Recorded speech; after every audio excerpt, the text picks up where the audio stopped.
السلام علیکم. تمام مارکیٹیں، شاپنگ مال، فوڈ آؤٹلیٹس، تمام مارکیٹس جو ہیں وہ 1/6/2026 تک رات 8 بجے کے بعد بھی کھلی رہیں گی.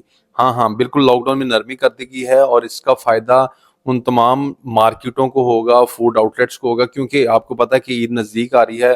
اور مارکیٹس جو تاجر برادران تھے ان کا ایک ہی گلہ تھا کہ کیونکہ رات کو 8 بجے مارکیٹیں ساری بند ہو جاتی ہیں، لوگ آفس سے واپس آ کے ان کے پاس بہت شارٹ ٹائم ہوتا ہے، اور ہم لوگوں نے مارکیٹوں میں بہت رش دیکھا، جس کی وجہ سے جو مارکیٹس تھی وہ پراپرلی ورکنگ نہیں تھی، جو تاجر برادری تھی وہ سراپا احتجاج تھے صرف اس لاک ڈاؤن کی وجہ سے. تو اس میں نرمی کر دی گئی ہے صرف عید کی وجہ سے. اور اگر تو دعا کریں کہ ابنائی ہومز کھل جاتی ہے 1 جون کے بعد، اور جس طرح چین کا دورہ کیا ہے ابھی امریکن پریزیڈنٹ نے، اگر اس میں کوئی نرمی آ جاتی ہے، وہ مذاکرات کامیاب ہو جاتے ہیں، تو پھر تو اللہ کا شکر ادا کریں گے کہ اس میں تمام لوگوں کو فائدہ ہوگا، اور یہ لاک ڈاؤن کی جو ہے یہ ختم ہو جائے گا. اور اگر خدا نہ خاصہ نہیں ہوگا تو پھر 1 جون کے بعد گورنمنٹ جو بھی پالیسی بنائے گی اس پالیسی کے اکارڈنگلی تمام مارکیٹس جو ہے وہ اس کو فالو کرتے ہوئے جس طرح ہدایات دی جائیں گی اس طرح عمل کریں گی. بہت شکریہ. السلام علیکم.